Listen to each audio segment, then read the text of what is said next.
I started my PhD program in 2019, and the process of applying was extremely stressful and felt like a big mystery. Like, how do I write these essays, and where do I get my recs from, and all these questions that you have, especially when you don't know someone who's been through the process. I cannot stress enough how important this is. I've worked with people one-on-one who are like, I want to get a PhD or PsyD, but I just don't want to do research. And I'm like, are you sure that you want to get a PhD or PsyD at all? Like, because you're going to do research, and if you're not passionate at least about your dissertation topic, like, it's going to be really, really, really hard to make it to the finish line.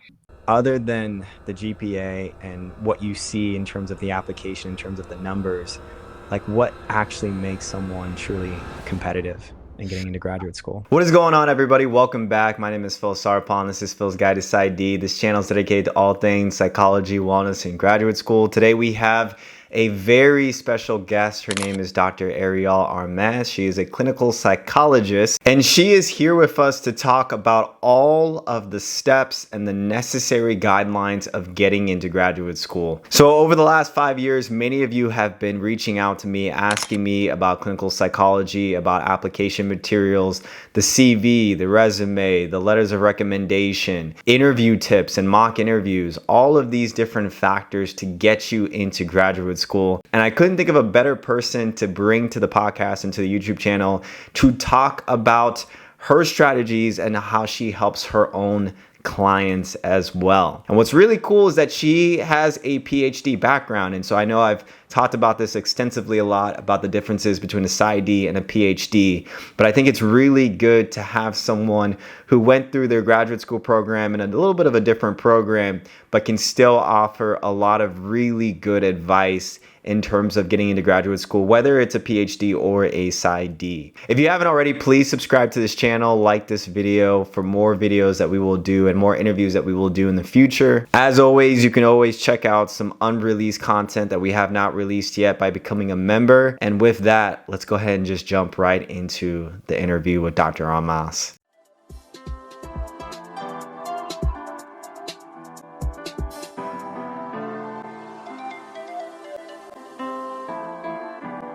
All right, Dr. Armas, how are you doing today? I'm good. I'm hoping that my voice gets us through the whole interview today because I'm getting over a cold, but otherwise I'm doing good. How are you? I'm doing great. Thank you so much for being here. Even with your voice, I really appreciate the time. I think we'll just jump right in. I would love to know a little bit about why you wanted to go into clinical psychology. Oh, that's a great question. Now looking back, I feel like the reasons have evolved, right? I think more there have been confirmations as I moved through my PhD journey, even through undergrad, where I was like, oh, this is what I meant to do. But early on, when you're first applying to grad school, for folks who don't know, like you have to write a personal statement, and a lot of people write about how they got interested in psychology. And for me, this is like almost 8 years ago now, and I had a really hard time writing that because I couldn't figure out like what first piqued my interest. But I started talking with my family at that time, and I was like I've been wanting to do this for so long, and I don't really remember why or how I got interested. I just know that this is what I want to do. And my mom told me that when I was like 12, I sat down with her and I told her, you know, I think I know what I want to do when I grow up. And I said I wanted to be a child psychologist, which is really funny now because I don't work with kids. But she was like, where did you even hear that? And I don't have a recollection of how that happened, but I stuck with that from age 12 all the way to now. And now I'm moving towards licensure. So yeah, I just kind of found that there was something about being able to hold space for people who don't have that. And I know that in my, like being Latina in my community, there's a lot of like hush hush and things you don't talk about and things that stay at home and problems that get swept under the rug. And I knew that like we as a culture like need that. We need people who look like us, who we can trust, who we can speak to in confidence about the things that are going on in our lives, in our communities. And I think there were some of those elements that stuck with me. And over time, I started to see as I went to school, as I did undergrad, and how little representation there was and how few Latinx psychologists I was meeting over time. And we're out here, like there's a lot of us, but at the same time there aren't. And so over time I had a lot of different experiences that confirmed like, oh, I'm in the right place and I'm on the right path. If that makes sense. Yeah, absolutely. Absolutely. It's always cool to hear people's stories in terms of people in their life that had an impact in kind of their trajectory of like pursuing clinical psychology, and some of the strengths that they already had just naturally growing up, right? And how they were actually able to utilize that. And I think it's been great because I found you on YouTube, and you have a really thriving community on YouTube and social media and Instagram and so forth. And now you're in your postdoc. You're pretty much, you started from the beginning in your graduate school, term, and now you're like towards the end. You're a doctor. You're a clinical psychologist. What has that been like for you in terms of going through that whole journey in terms of grad school? Yeah, so I mean, for folks who are watching this and don't know about me or about Grad Life Grind, what I chose to do, what you're speaking to, is kind of document the journey from pretty much day zero. When I started my grad school program, I started my PhD program in 2019, and the process of applying was extremely stressful and felt like a big mystery. Like, how do I write these essays, and where do I get my recs from, and all these questions that you have, especially when you don't know someone who's been through the process, um, was really difficult for me. At the time, I had one Latina psychologist mentor who was great and very accessible to me, and is still one of my most trusted mentors today. But as a student, you have this intimidation, right? Like as an undergrad, you're like, oh, like, do I keep bothering them? Like, can I just keep setting meetings up with them? Like, they're busy and they're the professor. And so I had so many questions that felt too like small for her, or I just didn't feel comfortable, and I didn't have any peers, like people who were a couple years ahead of me who could answer these questions. When I was in high school, my parents connected me with a psychologist that they knew or were working with, and he was this older white man in New York City where I grew up, and he was willing to sit down with me for an hour. And I went with like a legal pad. I was like 16, and I was like, what do I do? Like, what do I take? What class do I take? What degrees do I get? Like all this stuff. And he was really, really open, for free, sat with me and just like put me on game about like everything you need to do to become a psychologist. And I was like so grateful. And as I went forward and I started college and all these things, before I met that I saw my mentor, I didn't see anybody like me. All of my professors were white or just not Hispanic. And so I was like, all right, like I'm pulling this like information, this like gold that I have in my little legal pad, and trying to apply all this knowledge and ask questions and talk to my professors and like try to get research experience and do all the things that you need to do, but it's hard. And so what Grad Life Grind is my, on all the platforms, my way of being how that man was for me. In a digestible kind of like peer vibe. Like people have reached out and say like, oh, I feel like I know you. And I'm like, that's the point. Like we're friends. You don't feel like you don't know me, but like we're friends. And I want you to feel like you can ask me the questions, and you could be like, hey, I'm applying right now. And like, and I'm like, send me a voice note. Like I'll always respond, because I didn't have that. Like I had it in these more like, the power dynamics were different, right? Like I had 1 hour with this man and then I never saw him again. I had one professor finally kind of like halfway through my undergrad career who I could go to, but I felt like I really needed to like only ask the important questions. Like I couldn't be like, hey, like what do I wear to my first day of grad school? But those are questions I answer online now, where it has a little bit more of like a peer feel. And as I'm moving ahead, and now I finished my PhD and now I'm in postdoc, like it's weird for people to reach out and be like, hi, Dr. Armas, like I hope it's okay to ask you a question. I'm like, girl, what happened? Like I've been here. Like I always want to be that for somebody. And I think it's just really important. I think about like my journey was my journey. We made it. We're here. But what it would have been like to have someone who looked like me, who's wearing a sweatshirt and hoops and like doing her thing in the field, that I came to meet people like that I've added to my like what I feel is like my guild of mentors. But at the time I didn't have that. And so it's just been really beautiful to be able to get through grad school knowing that like when I was down and out, and when I was like, oh my God, I kind of like want to quit, but I know I can't because I do want this, or mentors letting me down, people who I thought were going to help me didn't, or even when I think back to undergrad, like research that I did that I felt like I was kind of exploitative, like I wasn't paid, I wasn't published. Like I look back and it's a lot of struggles, but Grad Life Grind has been a labor of love where I can always feel like I'm making an impact, even if I've been through something difficult, because then I can share. Like I've made posts of like, here's my rejections this month, so that people can see the good, the bad, the ugly. make myself accessible through DM and like make myself accessible through, I do monthly webinars, I do group coaching, I do individual coaching. I try to keep everything low cost, and like my family and friends are always pushing me, like, why are you charging so little? And I'm like, because I'm making content for me 5 years ago, 10 years ago. And I know that I didn't have $100 to just blow on a webinar, right? So it's been amazing. It's been really, really, really hard. Like getting a PhD is hard, getting a PsyD is hard. But Grad Life Grind has been this kind of like lifeline in a way where I thought I was going to be helping all these people and documenting and showing like the ins and outs, and I have, but I wasn't expecting the encouragement and the love and like the outpouring of support that I was going to get that actually pulled me through a lot of times. I think that's so, so, so powerful. And I can relate a lot to that story. I know from myself, I was looking into clinical psychology, and just like you, I didn't really have any concrete examples of people I could look up to, people I could talk or text or call. And I just randomly, like online, I like pretty much just searched for clinical psychologists who were in my area, and I reached out to like 15 of them in Nice. my area, and only one of them got back to me. Oh, But that that one person though, he met up with me in person, and he talked to me about the field, and he showed me some of the tricks and guidelines in terms of applying. And I'm so grateful for him, because he really inspired me to really pursue it.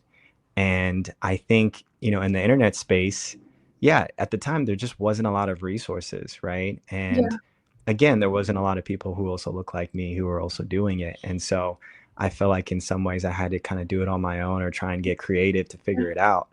And then yeah, going into graduate school and learning all of these things and wanting to provide that free education to people on yeah. social media, right, as a way to help other people also get into the field, I think is incredible in terms of what you do. And one of the things I was thinking about, obviously, so you went into a PhD program, I went into a PsyD program, and I get this question asked a lot in terms of the differences between PhD versus PsyD.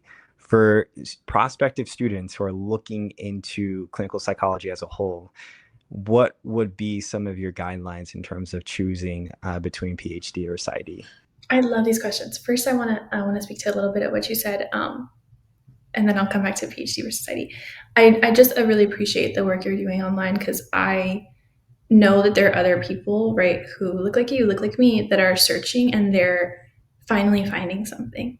Because I don't know about you, but like when I applied, I was like searching for like I don't even know what terms I was searching. And I wasn't searching on YouTube. I think I was searching on Google. Like there were no academic Instagrams. There was no, I mean, maybe there were a handful of people on Twitter and I was never on Twitter. Like there was just none of this. And now I'm sure you're having this experience. Like I'm seeing people year after year, like every August, I see this like surge of Instagram pages because that's where I'm most active of people like, oh, documenting my master's journey, my PhD journey. And I'm like, yay, like this is cool because there was none of this before, and it feels really special to have been like one of the first people to do that. Not ever in the world, but like in the space of psychology. And certainly there are other people who are a few, if not maybe like 5 to 10 years ahead of me that were on Twitter, or they had a little bit going on Instagram, but like just the consistency and the amount of like now there's academic content creators, like that's kind of newish in during our training. And to see you, to see me, to see other people, like there's kind of a new wave of like now people are doing this, and it's like for me it was a diary, like here's a way for my family and my friends on the East Coast to know what I'm up to, and also a way to pay it forward. And I never imagined what it was going to turn into. I'm sure you felt similarly, and it's just really important. Like it's really really important that when you search up like Latina psychologists, Black psychologists, that people see us. And it hurts like to know that when I tried to do that, like it didn't come up as much, or maybe I didn't even know what to search. Like I just don't even remember there being like much of anything. So I just appreciate the effort you're making, and as someone who's like done it, I know how hard it is. Like a lot of people are just there are beautiful, wonderful people in my DMs who give a lot of praise to Grad Life Grind, and then there are people who are like, don't say hello and just ask for something, and I'm like, I'm also trying to write my dissertation, I'm also trying to edit videos, like give me some grace. So it takes a lot of time, I know, like YouTube especially. So I appreciate the time you're putting into all this. And I think it's really smart that you reached out to people near you. Like, now we know these things and we can like tell other people to do that. And they have the possibility of accessing people from across states in ways that we couldn't back then. And I'm talking like it was 100 years ago, but like 5 years ago, 6 years ago, things were really different. Like there was no TikTok. There was so. Anyways, so back to PhD PsyD. I talk a lot with prospective students about how to make a decision about whether to go to grad school at all, because I think you need to be a little bit insane to do this. And if you are like, if you know that you want to be a psychologist and you want to be what I call patient facing or clinical at all, and you want to be a licensed psychologist, because it's really different from what we do, is really different from like a social psychologist or someone who isn't also a healthcare provider. But once you're like, okay, I for sure want to see people, I know that I want to do therapy, I know that I want to do assessment. One of the biggest distinguishing factors is research. How much research do you want to do in your career?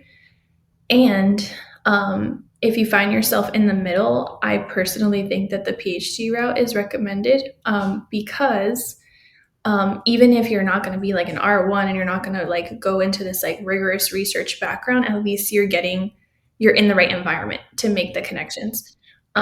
It's not to say PsyD people, like I worked under a PsyD person in undergrad who was a researcher. And so there is always room for crossover. Like I try to tell people like there's general vibes, right? Like that the PhDs tend to be more research focused, but I also went to a program that was kind of in the middle.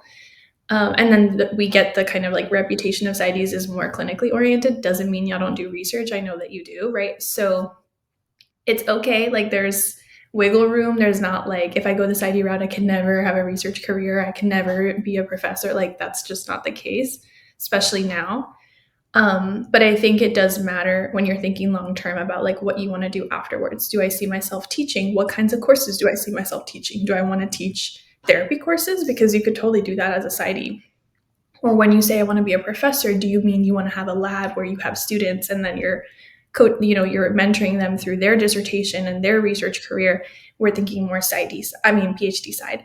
Um, Everyone's going to do a dissertation. Everyone's going to learn clinical skills. They should, right? Everyone's going to see patients. Everyone's going to be able to get licensed, in these two camps. But it really kind of depends on like where you see yourself going afterwards and how much weight you want in your training for like research versus clinical. That was a really thorough answer. I love that. And I think it's one of those things too that I think is so important in being able to like kind of make those distinctions, like you mentioned, right, between the PhD program sometimes being a little research heavy. And I've seen a lot of PsyD programs, like you mentioned too, also include a lot of research. And even in my own program, I would say was actually for our PsyD was actually very research focused as well, which was really interesting. Yeah. I'm curious about the funding for PhD. Was your program funded? Mine was not. And I get a lot of flack online about this. There are some people who are like, you shouldn't get a doctorate if it's not paid for.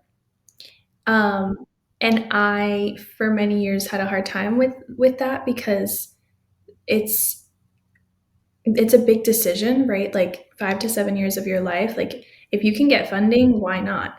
But we're also seeing a lot of people's funding in jeopardy right now, because sometimes research funding, stipends, these kinds of things are contingent on university policies and federal policies. And my program was not funded, so I did probably what most society people do is get loans for your education and for your living expenses.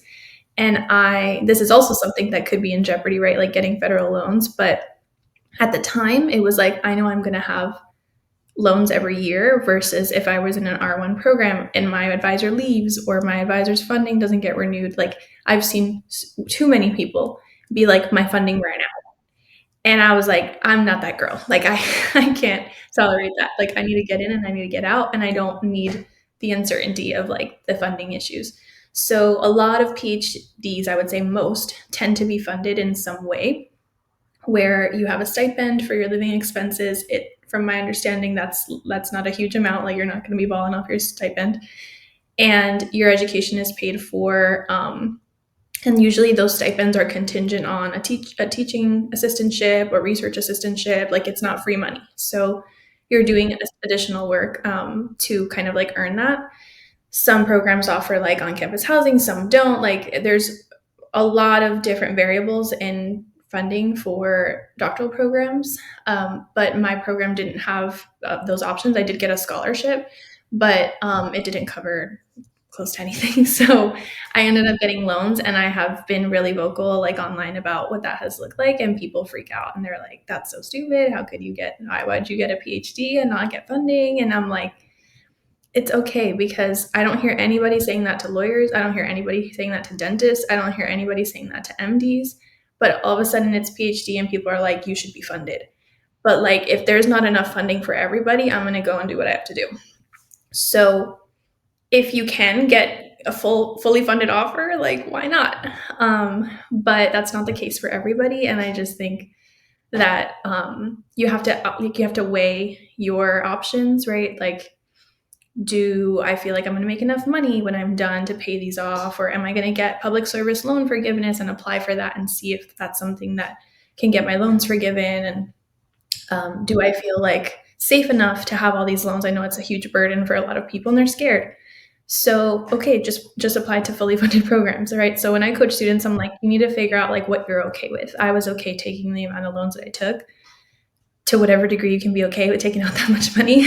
But um, it was the option for me because I also have seen a lot of people go to fully funded programs, very research heavy programs, and that's what they want to do, but then the environment is very toxic for them.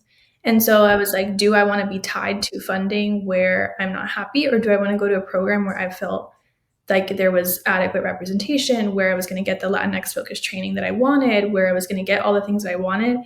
And yes, I'm going to take out loans for that because I would rather, I had other offers. Like, I would rather go to this program that I have to take out loans for than go to this program where I'm going to get, a full ride or a half ride or whatever ride and be the only one in the room, like be the only Latina in the room and feel like out of place, feel uncomfortable, and feel like othered. So there's a lot of factors. Fact that you mentioned really weighing out those benefits and disadvantages, the risk and all of those, the pros and cons, specifically for each individual person. I think it's so important to look at all of those different factors and kind of make the best decision. And I think one of the things for me that I also wanted to prioritize for myself is that I just wanted to go to a program where I would enjoy myself. And it probably sounds weird, but No, if I'm putting in, 4 to 5 or how many years into a program, and I'm going into a research lab, and I'm going to be seeing the same research director, most of the days, and working with the yeah, same person and working with the same cohort and being in the same city. I want to make sure that it's enjoyable enough for me where I'm not miserable in that program and I'm not dealing with someone who's difficult in terms of my yeah, dissertation.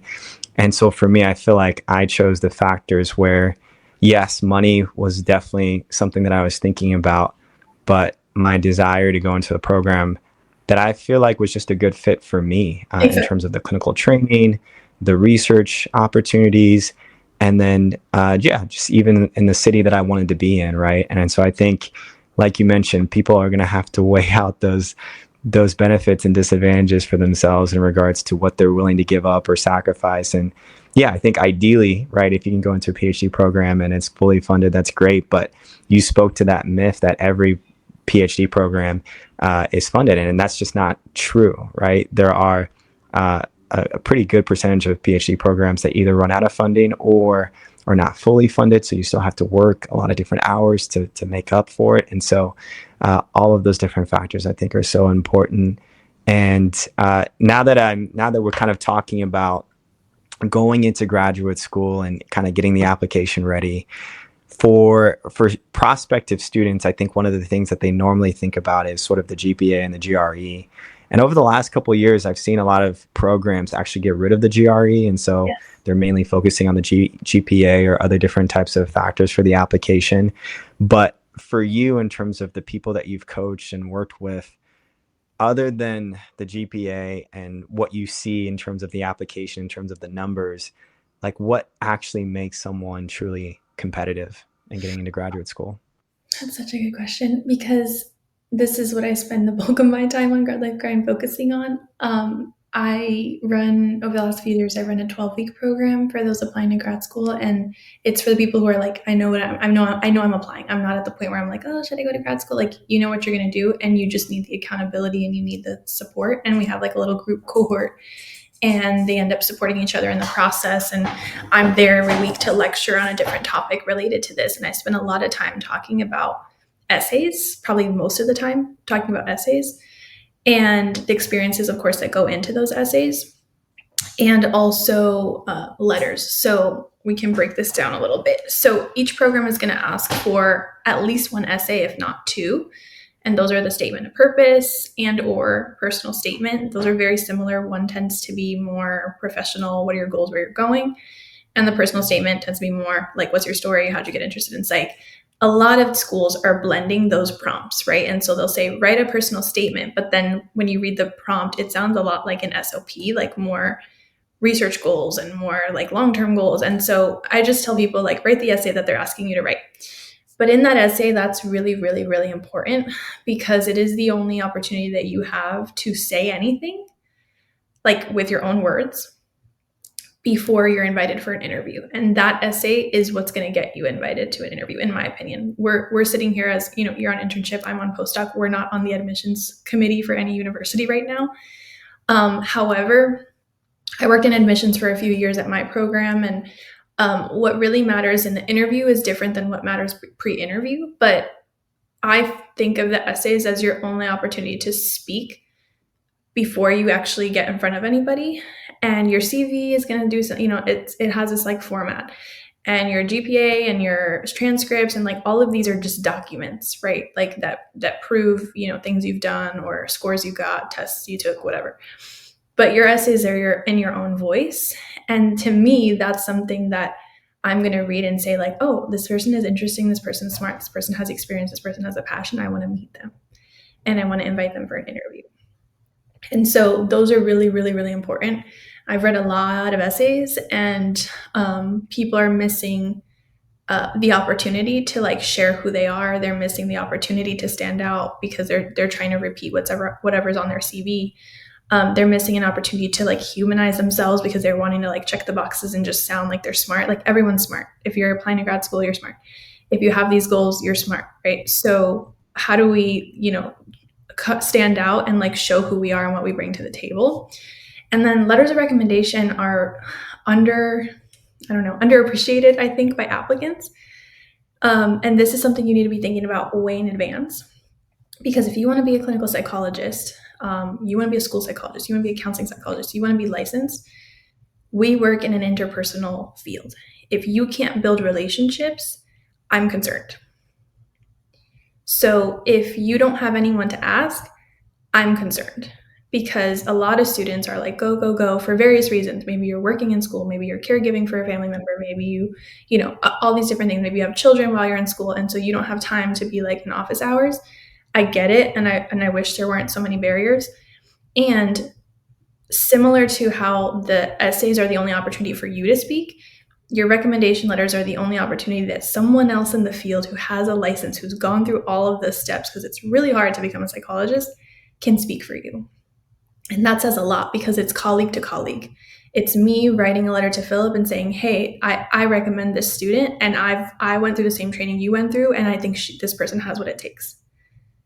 So your ability to build those relationships and your ability to get someone to represent you and say nice things about you and say promising things about you is really important. And students focus so much on their stupid GPA. And I'm like, all right, you got a 4.0, but no one knows you. No one can write anything nice about you because you were in the books and you weren't being a person. And this profession is about being a person and building relationships with patients and building relationships with colleagues and building relationships with community if you do community-based work. So that's really, really important. I think those two things you can really, the essays, you could spend hours, months, years writing the perfect essay, but it's what you put into it and what you want to, how your experiences take shape and take form. And then those letters, like, you need to be thinking about that like at least a year in advance so that you can cultivate the relationships that are going to be needed so that they can represent you. And you will be asking, I mean, Philip, you know, like, you will be asking for that as a recommendation till the wheels fall off, because this is something that is always going to be a thing. You're going to be writing about yourself forever. Like it's something that just doesn't go away. Um, Especially in those like 5 to 7 years of 4 to 7 years of a PhD or a PsyD program. I feel like I got a PhD in psychology and I got a PhD in applying to stuff. So I always tell people that because I'm like, you're never going to stop doing this. And so we really need to make sure we have people who can vouch for us and that you learn how to write about yourself in a way that like gets across the message that you want to get across. I think that's so good because it's one of those things that I think, like you mentioned, a lot of people might prioritize the GPA just because it's like, oh, okay, 3.9, 4.0, this is what you see initially.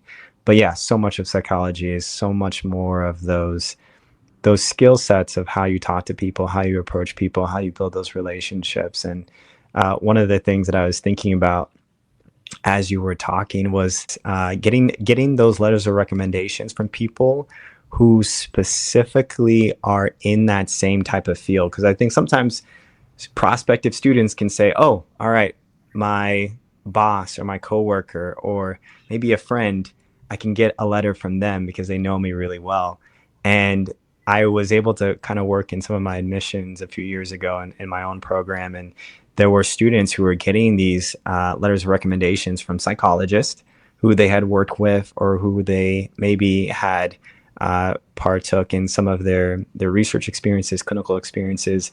Maybe they were a clinical assistant and had gotten those letters from those people, and so they already had either the PhD or the PsyD behind their name. They already had a lot of great work that they had published, and so those letters were not only from a very reputable source, but they were also speaking to a lot of their characteristics Yeah. and their personality and who they were as a person and as a becoming professional in the field of psychology. And so I thought that was really, really strong.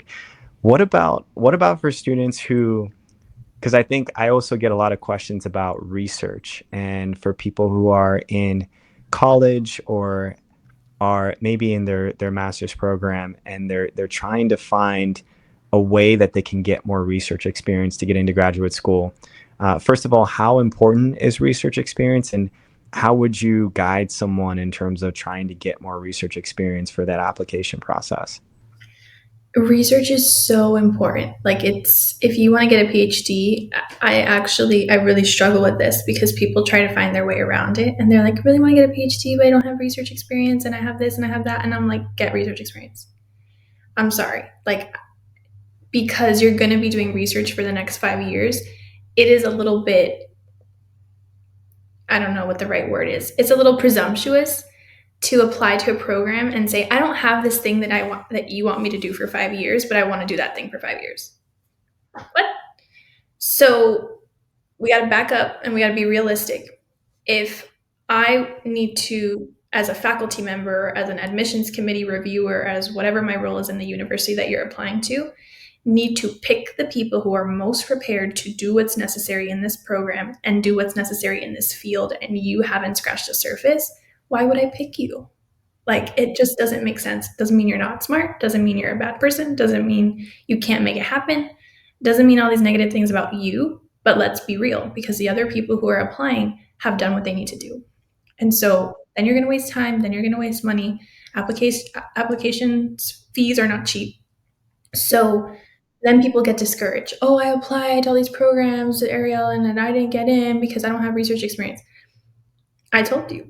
I told you how important this was because I don't want that to happen. Like I just did a workshop that I call Pathway to PhD, which is for people who are watching this interview is if you want to become a psychologist and you know you want to apply to grad school 2 years from now, 1 year from now, 6 months from now, you need to watch Pathway because I go over all this stuff.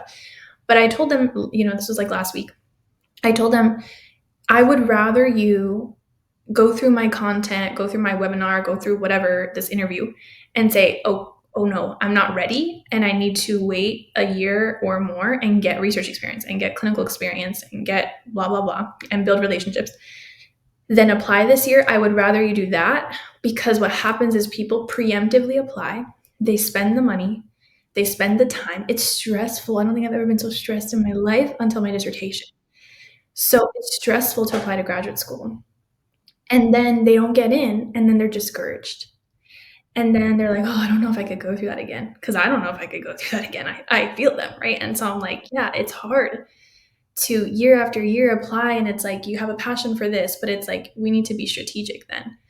So let's think long game and research at least 1 year of research is really important for those people who want to go to a PhD program. I've seen more flexibility with PsyD programs, and so I tell people you need clinical and or research experience for PsyD, and you need, I think the best place to be is doing clinical research. So doing research in the mental health field. It's okay if you do biology research, it's okay if you do chemistry research and you changed your major because there's transferable skills. But the best place to be is doing research in mental health because you get a little bit of clinical exposure and you get a lot of it of research exposure. And the way to get that, I think the best place to be is in school. Like if when people are like, "Oh, I'm an undergrad and I need to get research experience," you're in the best position. I struggle more trying to advise people who are like, I'm out of undergrad and I'm working right now, but I don't have research experience." Then I'm like, "Oh no, like how do we find you a position?" Because unfortunately, most research introductory volunteer research positions are unpaid. And the way to get that experience is if you're a student right now, undergrad or master's, you go through the faculty list and you look in the field of in the Department of Psychology and you look at every single person's research interest and the work they're doing.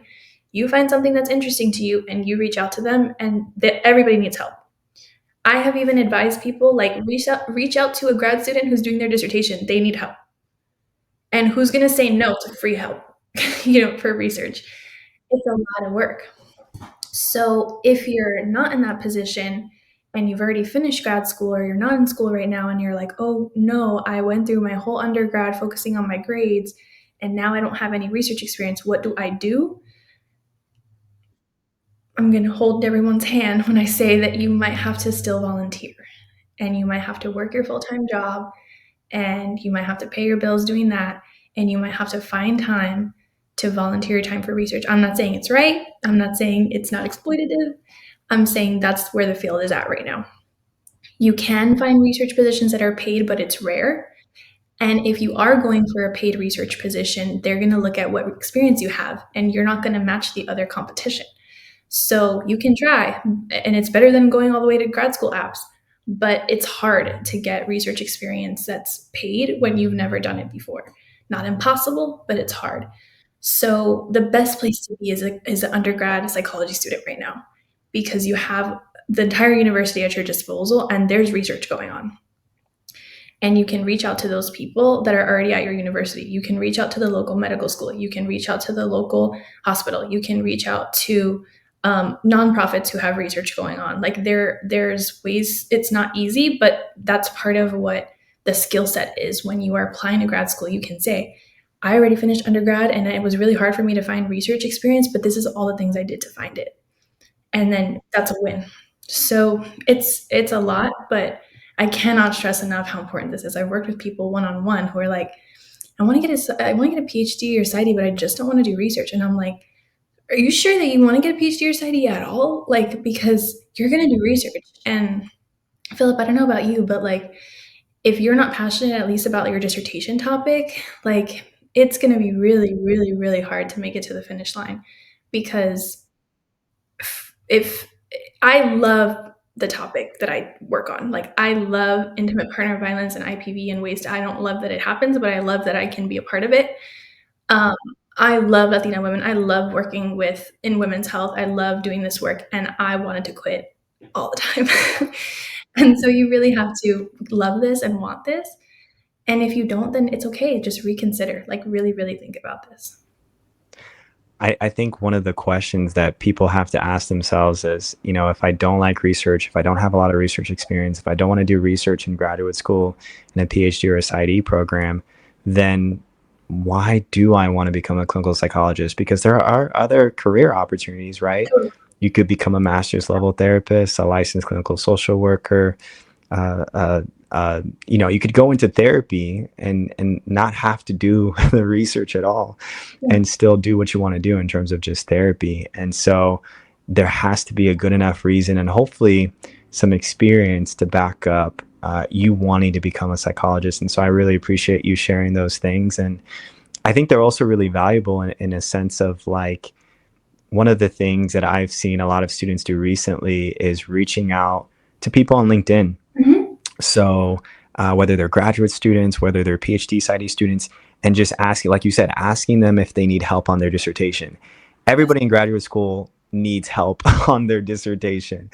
I had a lot of help myself from my research lab from undergraduate students who are coming in and other graduate students, and collaborations are always happening. And so I think that counts as experience. You can put that in your CV, you can put that in your resume, and you can talk about that in the interviews. And so one of the things I also wanted to talk about too was the CV.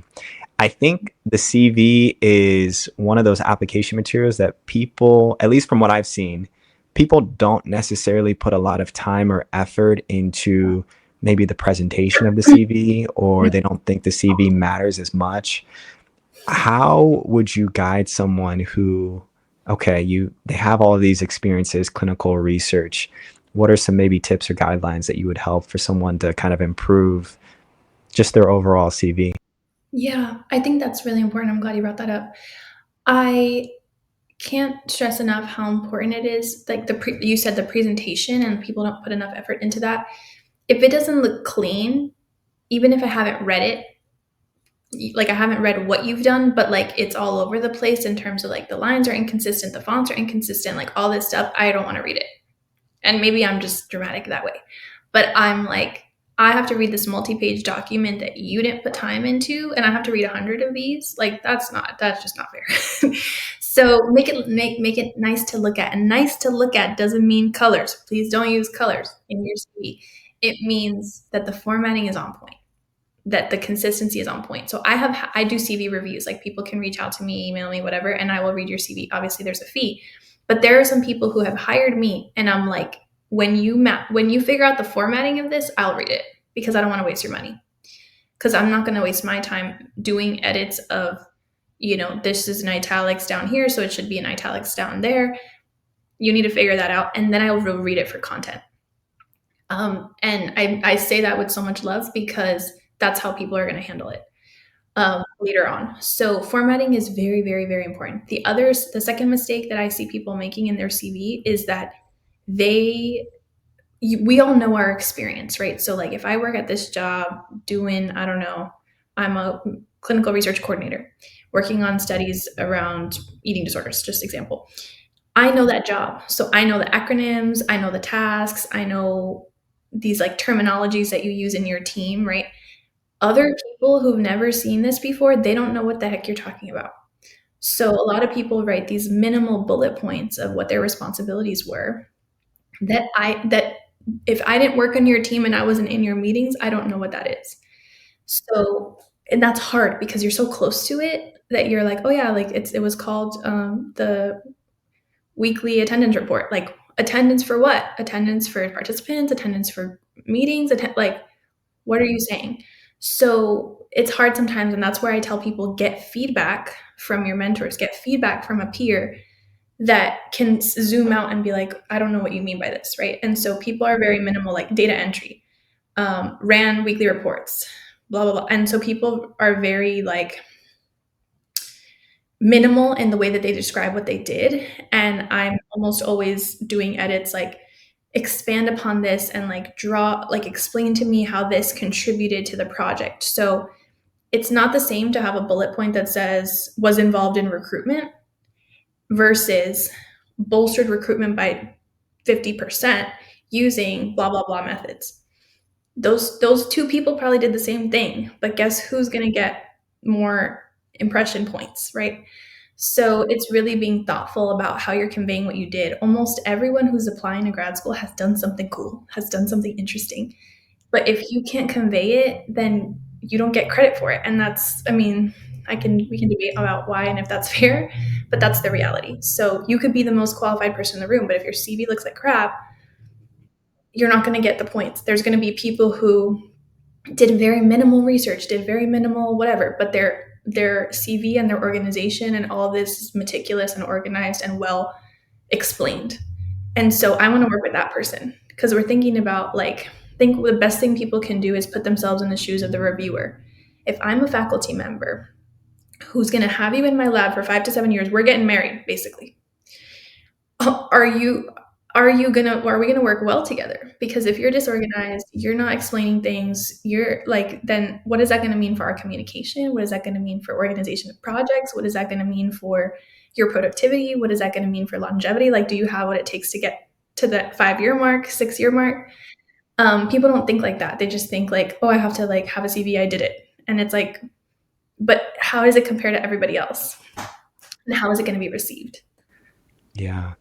And I one of the things that I would see a lot of prospective students do is kind of make the wrong distinction between a resume and a CV, right? And so if the school would ask for a CV, they would give them a resume, which a resume is really just short, maybe 1 page, maybe 2 pages of your brief, experiences that you've had. But a CV is, it's kind of like this.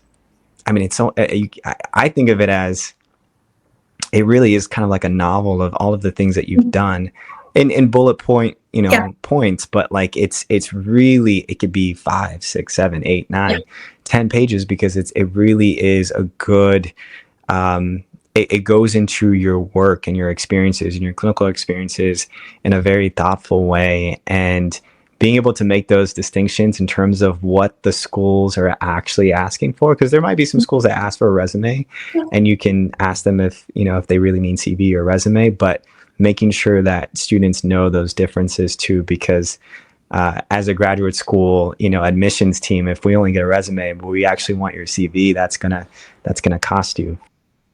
Sure. Yeah, because it's like you didn't read the instructions. So, and I have so much empathy because I remember being like, "What's a CV?" Like, I know what a resume is because I'm an undergrad, and so by now I've applied to a job or two. I worked at like a Mexican restaurant while I was in college. So I'm like, okay, I have my little resume that it says that I was a waitress and says I worked at a shoe store. And so is that what grad school programs want? Like, why would they want that? And I have so much empathy for being in that position where it's like you don't have the examples, you don't have someone else who can show you, or like you just have these websites, right? These program websites saying we need your curriculum vitae, and you're like, what the hell is that, right? And so the good thing though, we live in an age where if you don't know what something is, guess what? You can find out. There are templates, there are samples. I mean, if you work with me, I give templates, and so there are people at your disposal. Like you can ask your mentors, you can ask your professors, hey, can I see a copy of your CV? However, what I will say about that is I think looking at samples online or getting them from current grad students or people like us, right, who make content online is, I think, more accessible, because now that I just finished my PhD, I'm at a point where my CV is changing. My mentors are asking me to remove a lot of things that previously were like precious in my CV, because they're like developmentally, like we're transitioning away from some of this stuff, and I'm like, whoa, whoa, whoa.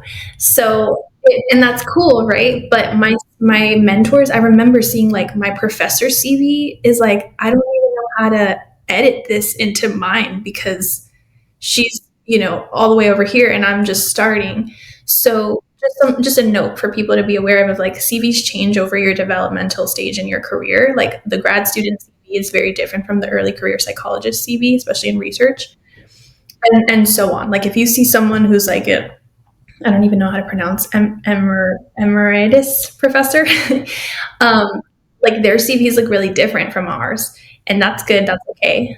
But we also need to, like, people don't know that. People don't know to find someone who's like kind of in the same like 5 year stage as them, and that can throw people off too. Because if you're a grad student or grad applicant submitting a CV that looks like you're a senior psychologist, we're going to be like, what? Why is this person not including details, right? So it's tricky. These are the ins and outs, and like this is why I make content. I'm sure this is why you make content. Is like there are these little unspoken things that you don't know until you're in it. And I do have so much empathy and love for the students who are trying to figure it out on their own, and that's what I'm here for. So hopefully it's I think helpful. that's I think that's a really important part, in that I didn't realize developmental stages of, and we talked about it a little bit earlier too, in terms of even a personal statement and how your cover letter changes literally every year as you're applying to new sites, new practicum sites, new clinical rotations. Like, you're building this experience, and even my internship or even a postdoc, my CV and my cover letters are going to look different, right? Because of I'm in a different developmental stage of my professional career. And so that's going to be the same, right, with prospective students that are also coming in and looking into it.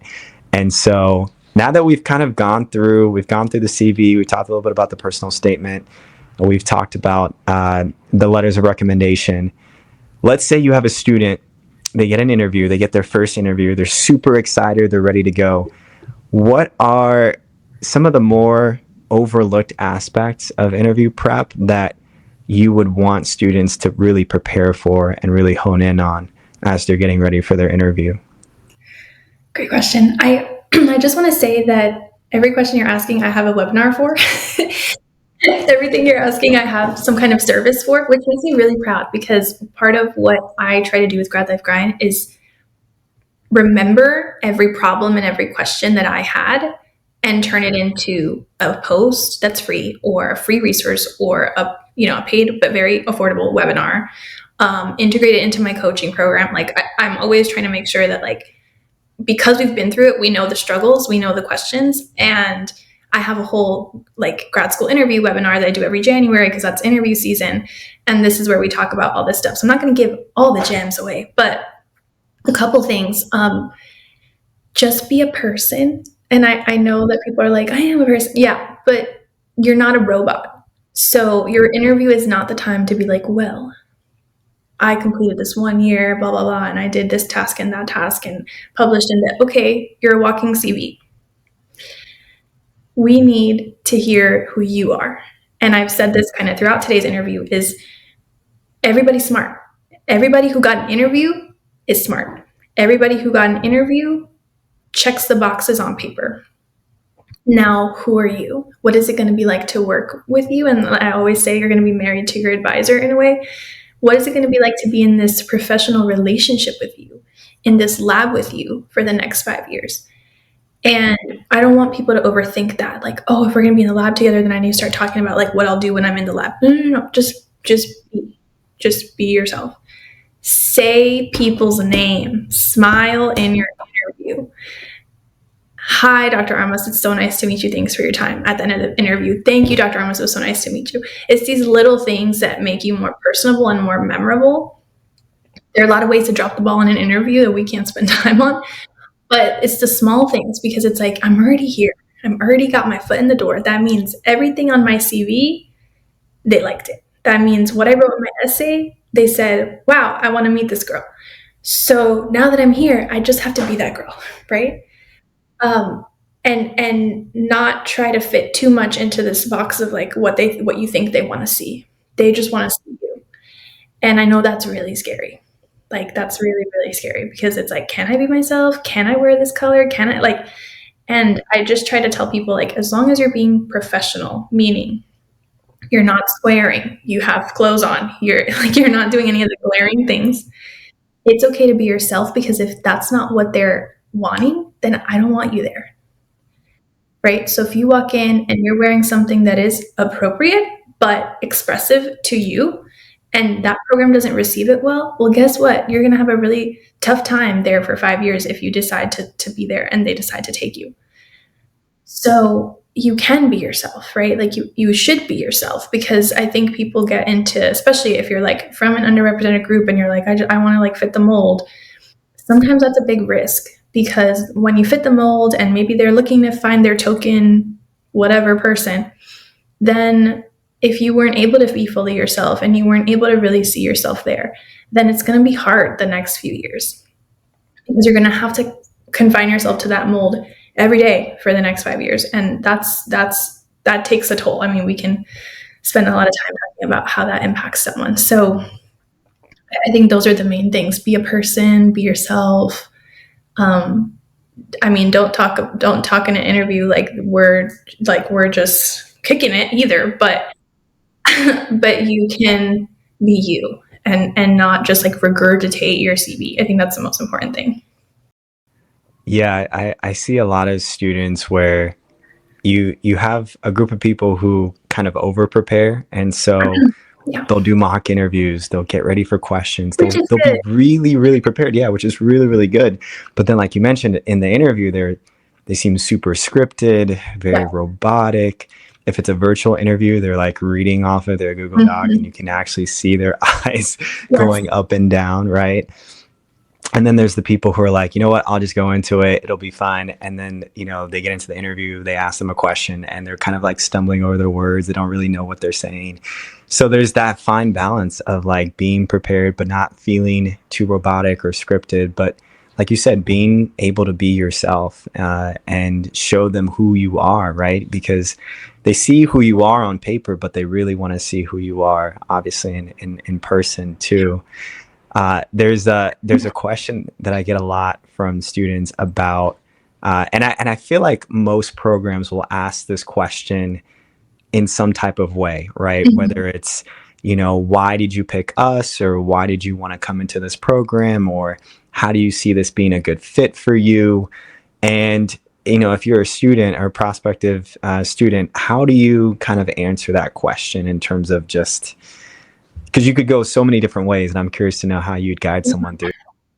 That's one of the most important questions. That's another, you bring up a good point that I always try to make is there's this term called goodness of fit that every applicant needs to be familiar with, which is how good of a match are my previous experiences and my goals, so past and future, with how this program is in the present and what this program can offer me. And the program, if you're saying that you want to do this amazing work in, like, I don't know why I keep saying eating disorders as an example, but because it's very specialized. If you want to do this amazing work in eating disorders and you want to do this clinical training and you want to do this research and you want to do all this stuff, you could be very smart, very well thought out goals, very intentional, great experiences. But if this program doesn't offer that, they're not going to pick you. And it's not because you're not smart. It's not because you're not good enough. It's because it's not a good fit. So that's really important. When they ask you that question of how do you see our program fitting into your long term goals, or why this program, or what attracted you to our program, this is an opportunity for you to say, and you can always restate the question, right? What attracted me to this program is the comprehensive training in eating disorders that matches perfectly with the clinical experiences and the research experiences that I want to get during graduate school to become a clinical researcher in eating disorders, right? So you're answering the question, what does this program have? What do I want to do in the short term during grad school? And what do I want to do in the long term? You hit everything, right? And that is not a rambling answer. So, which is the hardest thing about interviews, right? Is people are like, how do I answer the question? And then I just feel like I keep talking and then, okay, let's take a breath. Thank you for the question. That's really thoughtful.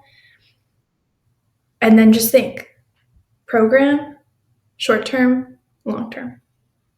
But people get all like overwhelmed, right? And they're like, well, the program has like this diversity and the program has this and the program has that. And then like your answer is disorganized because you have so many things that attracted you to the program, which just makes sense.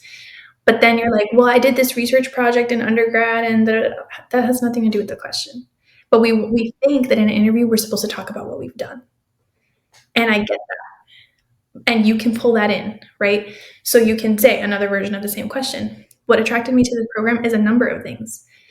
I'm gonna tell you two of them, right? And then they're like, oh, okay, this person has multiple things that they're interested, but they're gonna give me their top two. Okay, one of the things that most interested me in the program is the clinical and research opportunities that really align with my interest in eating disorders. I've done some research in eating disorders with women, uh, ages 25 to 35, and now I'm really interested in branching out into adolescents. And this program offers the opportunity to do that clinically and expand my research in that area, so that in the future I can be a clinical researcher in eating disorders. The second thing that really attracted me to this program is the diversity and equity and inclusion priorities of the program that really match my interests and my passions and my values, as well as the previous involvement that I've had in the Black Student Union, right, in undergrad. And so long term, I know that I want to do eating disorders research, but I know that I want to focus on diverse communities. I can't think of a better answer, right? So, and then you have this like, you've piqued their interest of like, that's only their top two things that attracted us. program. And you pulled a little bit of your previous, and you've pulled your short-term goals, and you've struck the ego of the university, and you've also pulled your long-term goals. How can you lose, right? So if you don't get that offer, then that just wasn't the right fit. But at least you put your best foot forward. What's sad to me is when people get in an interview and they're like, I bombed it. I bombed it because I was rambling. I bombed it because I was nervous. I bombed it because they asked me questions I wasn't expecting. Guess what? We're always going to be asked questions we're not expecting. Because in therapy, how many times have you had a client say something you were not expecting? And so mock interviews are great, and practicing out loud. I tell people, like, get on Zoom and record yourself and then watch it after. And you tell me if you're the interviewer, you think that was a good answer. And then nobody has to see it. You don't have to submit it anywhere. It's for you. But then you can organize your answer a little bit better. And you always have to be prepared, yes, for the question that you're not expecting. Like, I've had people ask me, like, have you been to therapy and what did you gain from it? Whoa, I thought this was an interview for grad school, right? Now we're getting into my childhood drama. But they might ask that, right? And so there's always going to be stuff you're not expecting. And that's okay, because they know that. It's how you handle it, right? And it's okay to say, oh, I really wasn't expecting that question, but you know what? That's giving me something to think about. And you take a breath and you say, I think that my friends would say this about me, right? Like, that's a question I've gotten before. What would your best friend say about you? And so there's ways for that goodness of fit question to hit all your boxes, to hit all their boxes, and you still are concise. A little bit about your past, a little bit about your short-term goals, a little bit about your long-term goals, a little bit about the program. Like, those are the flowers you should put in your basket for that question. And I don't see how that could go wrong. I think taking the breath before you answer, I have a lot of prospective students who are going into it, and some of them are, lean more towards the anxious end, right? And so it's like the interviewer is asking a question, and even before the interviewer can get done with the question, they're already like responding to it, right? And being able to just take that pause and even listen or reflect back on the question.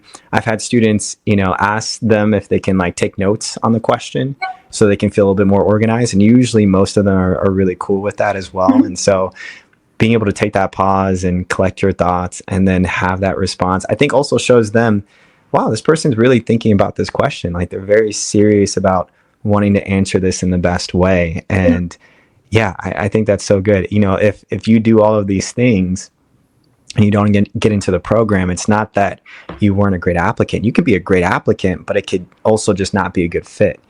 And in the long term, that's good for you, right? Because you want to be in a good fit in terms of a school, which brings us to the topic that probably a lot of people don't want to consider or necessarily think about. But if I don't get accepted, right? If I'm a prospective student and I don't get accepted, I don't get an offer, and I get rejected, what do I do? Like, what would you tell this person? How would you go about maybe the next step? I want to say something really quick about the taking a breath before a question, that sometimes people worry that that's going to be unnatural. I've been doing it this entire interview with you. And so people are like, how do I say their name? Or how do I do this where it doesn't sound weird? It's like, just naturally. I've said your name a couple times. I've said, oh, good question. I wonder, let me think about it. Or let me give you my top two, right? I've done it in a way that it's just very conversational. So just I don't teach stuff that I'm not about, right? So this is a great way to see how, you sent me some of your questions before, but to be completely transparent, I like to just go off the rip. So I skim them, but I don't know what you're going to ask next. I don't have the document pulled up. I just want to have a conversation with you. So I think people can learn from the way that this conversation is going, where it's still professional. It's still, answering the important questions, but I'm still being me and you're still being you. So I love that you recommend things like writing a little bit down or doing these kinds of things that they don't have to be weird. They can just be very natural and fit really nicely into the conversation. So when it comes to rejections, I feel like I was making all these faces while you were asking the question, because I have such a heart for people who've been through the process and don't get what they were hoping for. I think we've all been there in some way or another, whether it was someone who applied to grad. I mean, I got so many grad school rejections. I got so many internship rejections. I got so many things that papers rejected that I worked on for over a year. Like I really do feel for um, that kind of like heart drop moment when you've put so much time and energy and passion and care and thoughtfulness into something that doesn't get the outcome you want. So the first thing I would say for those people is like give yourself some space and some grace to like sit with all of that and also have a little conversation with yourself of like I worked really hard and I didn't get what I was hoping for and that sucks. And just spend a little time like grieving if that's what you need to do. I know it sounds silly to some people, but it's hard for anybody, I think, to put your heart and soul into an application. You know you want to do this, you know you'd be good at it, and then it just doesn't pan out how you were hoping. So before you make any moves and before you start backup planning and backup planning, like let's just hold the fact that like this really sucks. This is not what I was hoping for. This is discouraging. That's obviously like the therapist in me saying that, but I think it's important because then you can go into your next step from an empowered place and not from a place where I'm denying how much this hurt me. I just need to do the next thing. I just need to get the next goal. Or I just need to get in. Like, because I want people to do something it took me a really long time to do and separate your worth from your achievement. Yeah. So if you actually are thoughtful about your materials, and it's hard when you're a student, right? You need to zoom out. Maybe you have a mentor look at it. Maybe you have a grad student look at it. Maybe you have a coach like me look at it. And you step away and you can get feedback. And then you can say, what are reasonable, tangible, achievable goals that I could set for the next year? Maybe less than a year, because by the time you hear back, it's like maybe February, March, April, and the next time you need to apply is December. So you really only have what, 6 months? So is it 6 months or do I need to apply the following cycle, right? That's okay too. I've seen people apply 2, 3 years in a row. There are people who I think are so smart and who I admire so much and who I learned so much from, who are friends of mine, who got rejected 2, 3 years in a row. And now they're going to be a clinical psychologist soon, licensed clinical psychologist soon, and you would never know that it took them a few tries because they're smart, they're capable, they're confident, and they're good at their job. So also thinking long term, like this sucks right now, but it won't matter later if I do what I need to do. Yeah. Yeah, Dr. Armas, one of the things that I'm thinking about as you're talking is, working smart. Not necessarily, still working hard, but working smarter, right? There are probably some areas of the application, whether it's the personal statement, whether it's the CV, whether it's being someone who's a good interviewee, right? Like all of those things can be improved on. And if you can look at the holistic process of the application in terms of maybe where those weak areas are. I've had students who have reached back to some of the schools and they did tell them a little bit of their feedback in terms of how they could improve. And I think one of the things that you mentioned that I really appreciate too is, like you mentioned, taking that time to really just kind of process through it and even kind of grieve through it. I think we just live in a society where it's like, all right, I didn't get it. Now I just need to work harder. And it's like, you just haven't given yourself a chance to just to really process what actually happened. Yeah. And yeah, I find that to be so valuable because I've had a lot of students who are like, okay, now I'll just make this impulsive decision to go and get my master's in something, or like I'll go get another job, or I'll do something else that's going to take me more time or more money or more energy. And maybe I really didn't need to do that, right? And so just the process of like really working smart, like you mentioned.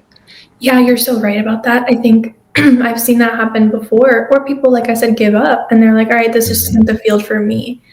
Yeah. And I think that there's so much to learn that will help you clinically later from this whole process, right? Of like, maybe like, let's not make an impulsive decision about the next thing, right? Like, let's sit with and see like, what's the smartest, most efficient decision to make right now so that you can have that lived experience for later on, right? And even sitting with, like, we live in a culture that's just like, go, next thing, next goal, next achievement. Like, And it's okay to just like slow down and say this hurts and this sucks and I need to be strategic. Um, Yeah. and I'm thinking about just how much those experiences shape us as therapists later, right? Yeah. That like we want to, and I think every therapist has struggled with this probably of like I want my patient to make progress, right? Like I want this to work, Yeah. or I don't know if I'm doing anything. I don't feel like I'm doing anything in therapy with the client or whatever. Like all these things that we go to supervision with. And I think that one of the best things that we can keep in mind in any stage of our career is you can only go as far with a patient, or you can only go as far with a goal as you've gone with yourself. And so when we want to go for the PhD or the master's or the whatever, like let's also go inward and think about like why do I want to do this, and am I tying this outcome to how I feel about myself? And that's taken me years to kind of like process, especially now with what the administration's priorities are about funding and research. And I do women's health research. Thankfully, I'm at a point in my career where I'm like, my work matters. Like, it doesn't matter who's in charge of funding, it doesn't matter who's in charge of dispersing funds or resources. This is important. And my work is important and my voice is important. But 10 years ago, I don't know, right? So at the sooner people can begin to like really step into the reality of like what their work means and who they are outside of it, the more I think you can actually accomplish and the more you can actually have a life that feels worth living and isn't just tied to rejection or acceptance. Mm. What is one thing that we haven't talked about that you would like to share for prospective students that you think is really important? So there are people who are applying to grad school who are doing this as a second career, right? There are people who are applying to grad school who went to community college and they consider themselves to be non-traditional, even though a lot of people do that, um, and arguably should do that. There are students who, like I briefly mentioned earlier, like maybe you didn't get research experience because you had to like take care of your siblings every day after you went to college, or you didn't get research experience or clinical experience because you were working in a restaurant or your family business, or these different things, and or you're a parent, or like there are all these different things that can impact our educational trajectory. And I just want to make some space for that. I think there's a very cookie cutter way that we sometimes in psychology see this going, right? Like you go to undergrad and then you do research in undergrad, like how you're supposed to, right? You go to undergrad, you do research in undergrad, and then maybe you get a master's or you go straight for the PhD. Maybe you work a year or two, but like you're going for this kind of like one track mind. And that is how it was for me. But there's a lot of privilege in being able to do that. So when I reflect back my story and I do Pathway to PhD, my workshop on all this, I talk about my trajectory holding the fact that I didn't have the quote unquote non-traditional route. Like I finished high school early. I went into like college with a ton of credits. I didn't have to, raise a kid or take care of my siblings during college. I could live with my family and not have like student loans. Like there were so many privileges that went into my journey that allow me now to share with people, and it feels like a way to give back, right? But if you are one of those students, applicants, or prospective applicants who feel like, "Ugh, I didn't do it the way Ariel did it, or I didn't do it the way these other people did it, can I do it at all?" I just want to say that there are ways, and there are huge, huge, huge strengths that non-traditional students, and I don't even really like calling it that, can bring to the table, because your lived experiences, if you waited tables like I did, or if you, were you never studied abroad like I did because you were doing other things, right? And showing up for your family, or raising children, or working a whole other career, those are really valuable insights that you could bring into the therapy room, into the classroom, into your research. And I worry about people getting discouraged of like, how do I write about this in my essay? Or how do I write about my siblings' psychotic break, right? In a way that's like appropriate in my essays, or like, how do I talk about my family's addiction struggles? And that's what really motivated me to be in psychology. Like, how do I say this, right? And the reason why I wasn't able to do XYZ is because I was caring for my dying parent, or like all of these really legitimate and challenging experiences, and those all matter, right? Like those all bring so much, not only like important qualities like resilience and problem solving and adaptability and all these other things to the table. It also brings something like to the therapy room. I'm just thinking about like if you're going to work clinically, there are things in my life that I wish never happened that come full circle when I work with patients who have those experiences. And I'm like, oh, this is why this happened to me, right? Like I've had some purpose in my life experiences, um, that I would never probably share, with my patients unless there's a moment where I'm like, oh, like there are some things that you had to do in your life that, or things that, are part of your identity that become a huge asset when you're working with certain people, whether that's working with people who share your cultural background or whether it's working with people who share a certain lived experience that's unique. Um, we can't put a price, we can't put a value, we can't put a CV line. Out, in this world that we live in, so many different people coming from so many different places, and the importance and the emphasis on having providers and clinicians and psychologists Yeah. who are representative of those spaces and those people, I think is so valuable and so important.